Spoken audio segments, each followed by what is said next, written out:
എല്ലാവർക്കും സ്വാഗതം. ഈ റിവ്യൂ ഇഷ്ടപ്പെടുവാണെങ്കിൽ ഒന്ന് ലൈക്ക് ചെയ്തും സബ്സ്ക്രൈബ് ചെയ്തും സപ്പോർട്ട് ചെയ്യണേ. അപ്പോൾ അനാഥാലയത്തിലെ ഓരോരോ കാര്യങ്ങൾ ഇങ്ങനെ അലീന വലിയപ്പച്ചനോട് പറഞ്ഞുകൊണ്ടാണ് തൊടിയുടെ പറമ്പിക്കൂടെയൊക്കെ നടക്കുന്നത്. അത് കഴിഞ്ഞ് ഓരോ വിശേഷങ്ങളിങ്ങനെ പറയുമ്പം അലീന പറയുന്നുണ്ട്, അവർ സ്കൂളിൽ പോകുന്ന സമയത്ത് എല്ലാ കുട്ടികളും നല്ല നല്ല ഡ്രസ്സുകളൊക്കെ ഇട്ടുകൊണ്ട് വരാറുണ്ട്. പക്ഷേ ഇവർക്ക് മാത്രം നല്ല ഡ്രസ്സൊന്നുമില്ല, പഴയ ഡ്രസ്സായിരിക്കും, ചിലപ്പം കീറിയ ഡ്രസ്സായിരിക്കും, കീറി തുന്നിയ ഡ്രസ്സായിരിക്കും. അങ്ങനത്തെ ഡ്രസ്സാണ് ഞങ്ങൾ ഇട്ടുകൊണ്ടിരുന്നത്. അതുപോലും ബ്രിജിത്താമ്മ ഓരോ വീടുകളിൽ പോയി ചോദിച്ച് എരന്ന് മേടിച്ചുകൊണ്ട് വരുന്നതായിരുന്നു. അതൊക്കെ ഞങ്ങൾക്കുണ്ടായിരുന്നുള്ളൂ എന്ന് പറയുമ്പം വലിയപ്പച്ചൻ ഭയങ്കര സങ്കടത്തോടെ ചോദിക്കും, അന്നൊക്കെ വലിയ ബുദ്ധിമുട്ടായിരുന്നല്ലേ ജീവിക്കാൻ എന്നിങ്ങനെ ചോദിക്കുമ്പം അലീന പറയുവാണ്, അന്നെന്നല്ല എന്നും അനാഥാലയത്തിലും ഓൾഡ് ഏജ് ഹോമിലും ഒക്കെ ഇതൊക്കെ തന്നെയാണ് അവസ്ഥ. ആരുടെയെങ്കിലും കരുണ കൊണ്ടൊക്കെ മുന്നോട്ട് പോകുന്നതല്ല ഈ സ്ഥാപനങ്ങൾ. അവിടെയെല്ലാം ഇതുപോലെ ബുദ്ധിമുട്ടുണ്ട്. ചില മനുഷ്യരുണ്ട് കയ്യിലുണ്ടെങ്കിലും ഒന്നും കൊടുക്കുകയില്ല, അലമാരിയിൽ വേണ്ടാത്ത ഡ്രസ്സുകൾ ഇങ്ങനെ കൂട്ടി വെറുതെ വെച്ചേക്കും, എങ്കിൽ പോലും കൊടുക്കുകയില്ല എന്നൊക്കെ അലീന പറയുമ്പം വലിയപ്പച്ചൻ പറയുന്നുണ്ട്, ശരി അങ്ങനത്തെ ആൾക്കാരും ഉണ്ട്. ആൽബിച്ചൻ്റെ ഭാര്യ അങ്ങനെയാണ്, ഒരു സാധനം ആർക്കും കൊടുക്കുകയില്ല എന്ന് പറയുന്നുണ്ട്. അത് കഴിഞ്ഞ് പിന്നെ വിശേഷങ്ങൾ പറ എന്ന് വലിയപ്പച്ചൻ തന്നെ പറയുക.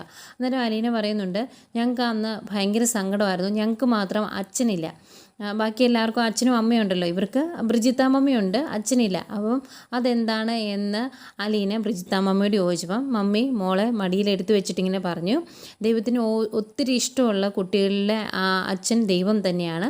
ബാക്കി എല്ലാ കുട്ടികളെയും നോക്കാനുള്ള ബുദ്ധിമുട്ടുകൊണ്ട് ചിലർക്ക് വേറെ വേറെ അച്ഛന്മാരെ കൊടുത്തേക്കുന്നതാണ്. മോൾക്ക് ദൈവത്തെ തന്നെ അച്ഛനായി കിട്ടിയില്ലേ, അതിലെ ഏറ്റവും വലിയ ഭാഗ്യം എന്നിങ്ങനെ പറഞ്ഞു. അന്നേരം എനിക്ക് ഭയങ്കര സന്തോഷമായി. അത്രയും നാളും ഉണ്ടായിരുന്ന സങ്കടം പെട്ടെന്ന് അങ്ങ് മാറിക്കിട്ടി.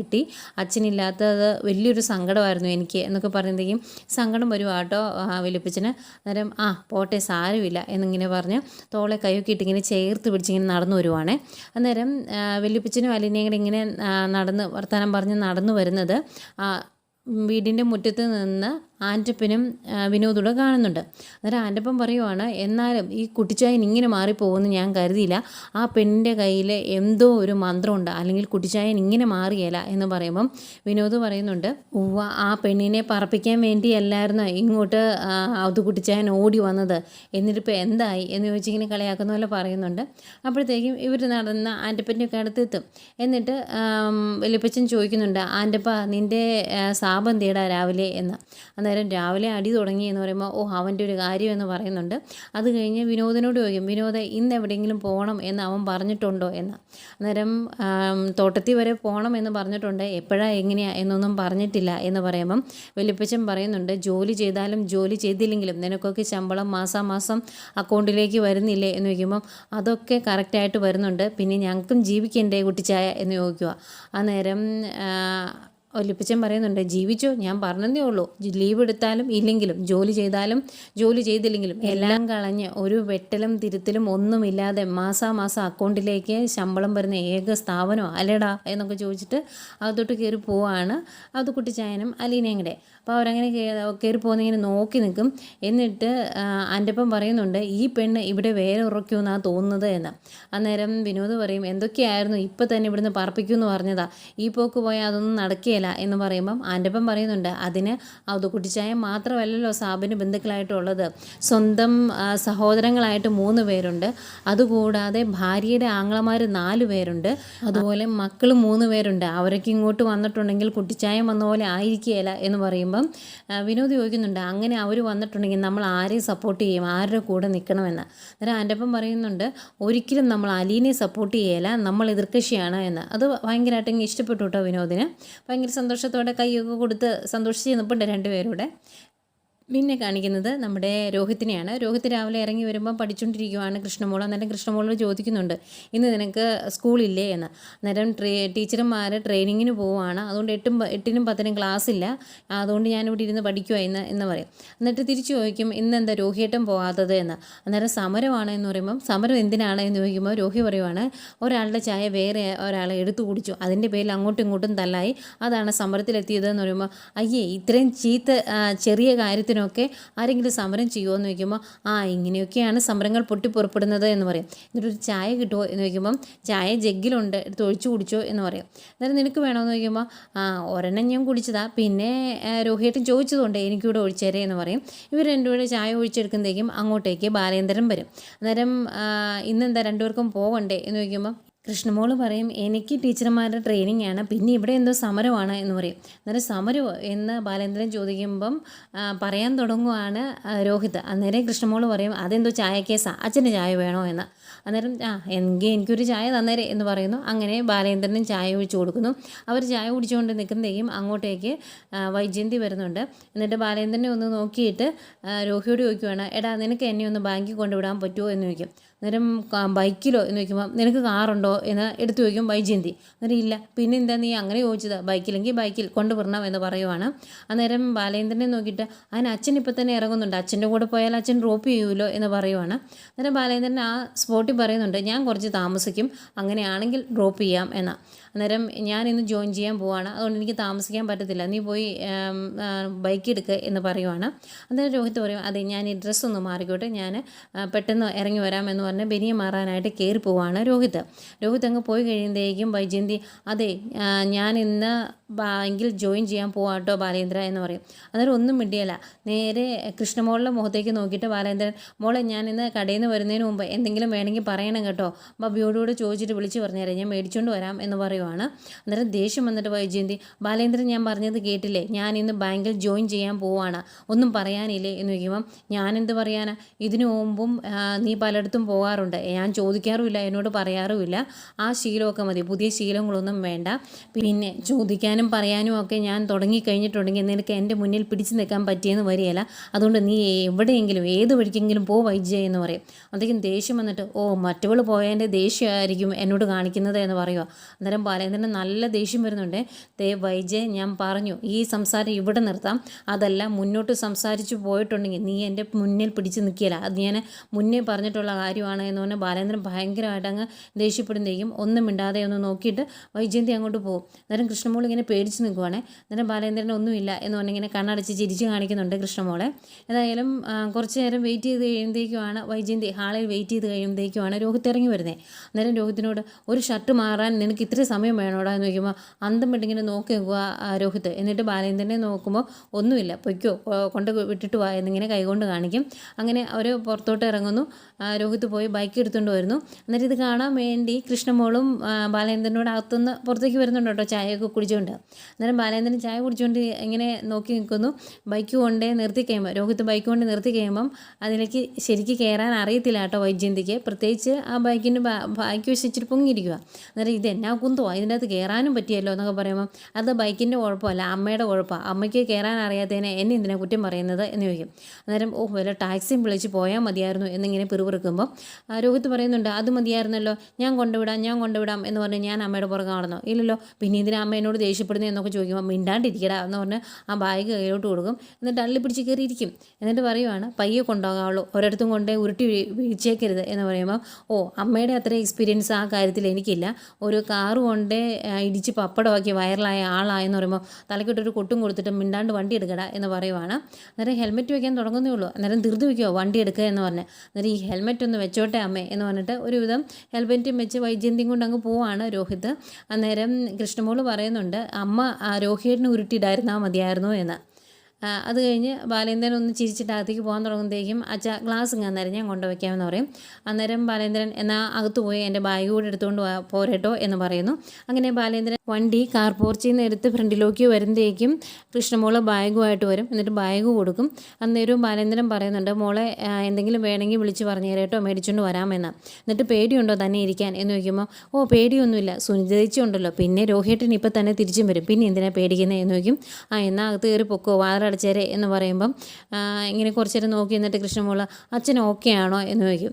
അന്നേരം അച്ഛൻ ഓക്കെ ആണോ എന്ന് ചോദിച്ചാൽ മോൾക്ക് എന്താ തോന്നുന്നത് എന്ന് ചോദിക്കുമ്പോൾ എനിക്ക് മനസ്സിലാകുന്നില്ല, അതുകൊണ്ടാണ് ചോദിച്ചത് അച്ഛൻ ഓക്കെ ആണോ എന്ന് ചോദിക്കുമ്പോൾ ബാലേന്ദ്രൻ പറയുന്നുണ്ട് അച്ഛൻ ഓക്കെ അല്ലെങ്കിൽ തന്നെ അച്ഛൻ ഓക്കെ ആകും, ഓക്കെ ആകണം, കാരണം അച്ഛൻ്റെ മുന്നിൽ ഇനി നിങ്ങളാണ് ഉള്ളത്, നിങ്ങളുടെ കാര്യങ്ങൾ നോക്കണമെങ്കിൽ അച്ഛൻ ഓക്കെ ആകണ്ടേ, അതുകൊണ്ട് അച്ഛൻ ഓക്കെ ആയിക്കോളാം കേട്ടോ, ഈ കുഞ്ഞു തല ഇതൊന്നും ആലോചിച്ച് ചൂട് പിടിപ്പിക്കണ്ട, പഠിക്കാനുള്ള സമയം പഠിച്ചാൽ മാത്രം മതി, അച്ഛൻ്റെ കാര്യം കാര്യം അച്ഛൻ നോക്കിക്കോളാം, മോള് വിഷമിക്കൊന്നും വേണ്ട, മോള് ഹാപ്പി ആയിട്ടിരുന്നാൽ മതി, നിങ്ങൾ 3 പേരും ഹാപ്പി ആയിട്ടിരിക്കണം, അതാണ് അച്ഛൻ്റെ ആഗ്രഹം, എന്നാൽ പോയിക്കോട്ടെ എന്നൊക്കെ പറഞ്ഞിട്ട് ബാലേന്ദ്രൻ വണ്ടി എടുത്തുകൊണ്ട് പോവാണ്. കൃഷ്ണമോൾക്ക് ഇച്ചിരി സങ്കടവും വരുന്നുണ്ട്, അതുപോലെ സന്തോഷം വരുന്നുണ്ട്. അത്രയൊക്കെ പറഞ്ഞല്ലോ എന്നോർത്ത് ഇങ്ങനെ നോക്കി ചിരിച്ചുകൊണ്ട് നിൽപ്പുണ്ട്. അത് കഴിഞ്ഞ് അകത്തേക്ക് കയറി പോരുക. പിന്നെ കാണിക്കുന്നത് നമ്മുടെ സ്റ്റാൻലിയാണ്. സ്റ്റാൻലി എന്നത്തെയും പോലെ തന്നെ രാവിലെ വെള്ളമോടി തുടങ്ങിയിട്ടുണ്ട്. അന്നേരം അങ്ങോട്ടേക്ക് അത് കുട്ടിച്ചായം വരും. അന്നേരം നീ രാവിലെ തുടങ്ങിയോ എന്ന് ചോദിച്ചാൽ അടുത്ത് പോയിരിക്കുക. അന്നേരം അപ്പച്ചനോ പറഞ്ഞു ഒഴിക്കട്ടെ എന്ന് ചോദിക്കും. അന്നേരം വേണ്ട, എനിക്ക് വേണ്ട എന്ന് പറയുമ്പോൾ അതെന്താ എന്ന് ചോദിക്കും.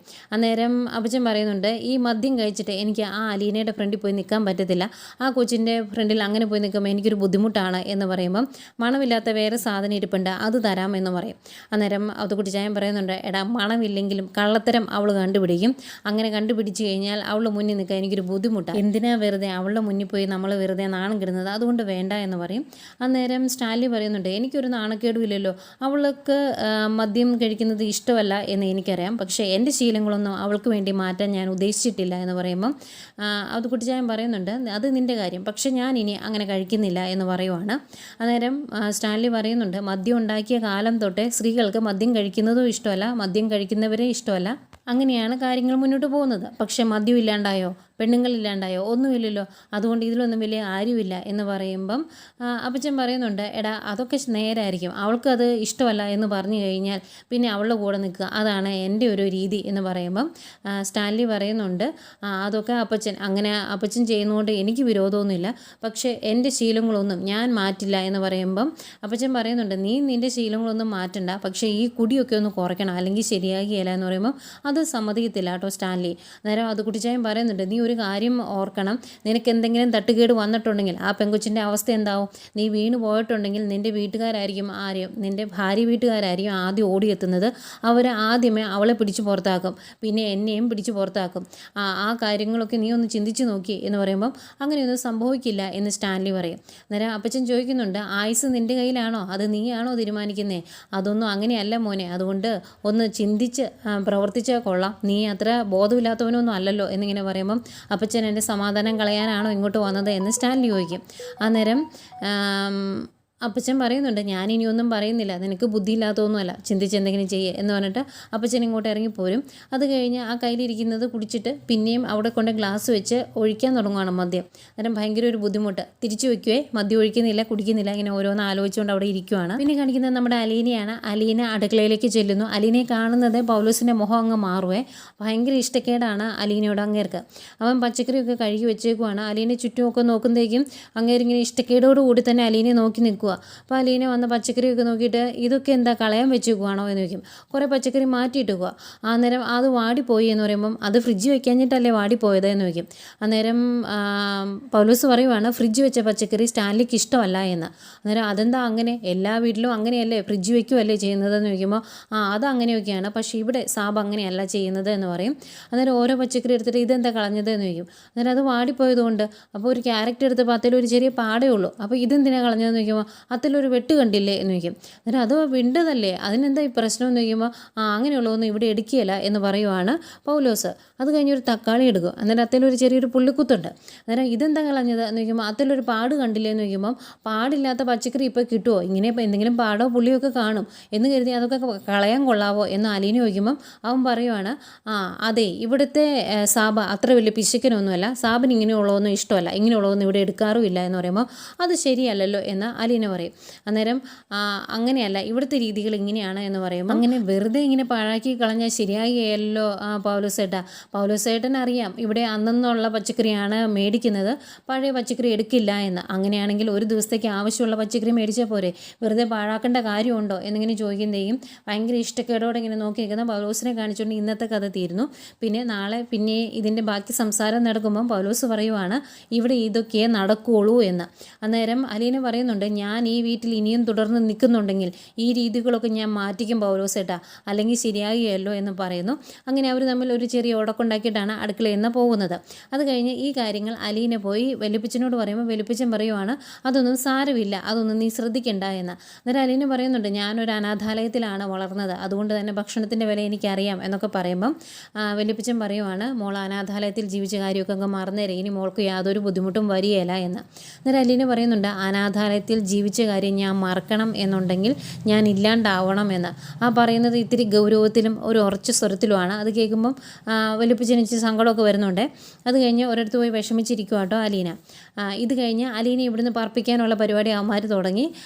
അവർ സ്റ്റാൻലിയുടെ സഹോദരങ്ങളോട് വിളിച്ച് കാര്യങ്ങൾ പറയുന്നു. അതുകൊണ്ട് തന്നെ റോബിച്ചൻ അപ്പച്ചനെ വിളിക്കുന്നുണ്ട്. അന്നേരം അപ്പച്ചൻ പറയുന്നുണ്ട്, എടാ നമ്മൾ വിചാരിച്ച പോലെയൊന്നുമല്ല, അവൾ നമ്മുടെ കുടുംബത്തിലെ തന്നെയാണ് എന്ന് പറയുമ്പം അങ്ങനെ പറയാൻ അവളെ നെറ്റിയിൽ എഴുതി ഒട്ടിച്ചു വെച്ചിട്ടുണ്ടോ എന്നൊക്കെ ചോദിച്ച് റോബിച്ചൻ ദേഷ്യപ്പെടുന്നുണ്ട്. എന്നിട്ട് വെറുതെ നാണക്കേടുണ്ടാക്കാതെ ആ പെണ്ണിനെ അവിടുന്ന് പറഞ്ഞു വിടണം എന്നൊക്കെ റോബിച്ചൻ പറയുമ്പം വലിയപ്പച്ചൻ പറയുന്നുണ്ട്, എടാ അവളെ ഇവിടുന്ന് പറഞ്ഞു വിടാനല്ല നമ്മൾ നോക്കേണ്ടത്, അവളെ ഇവിടെ പിടിച്ചു നിർത്താനാണ് നോക്കേണ്ടത് എന്നൊക്കെ പറഞ്ഞ് റോബിച്ചനെ പറഞ്ഞ് മനസ്സിലാക്കാൻ ശ്രമിക്കുന്നുണ്ട്. പക്ഷേ നടക്കുകയില്ല കേട്ടോ.